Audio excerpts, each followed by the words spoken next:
लागी जीवनाचे सार, घ्यावे जाणून सत्वर. जैसे ज्याचे कर्म तैसे फळ देतो रे ईश्वर.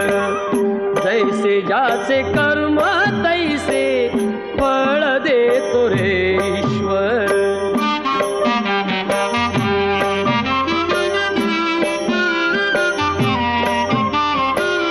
क्षणिक सुखासाठी अपुऱ्या कुणी हो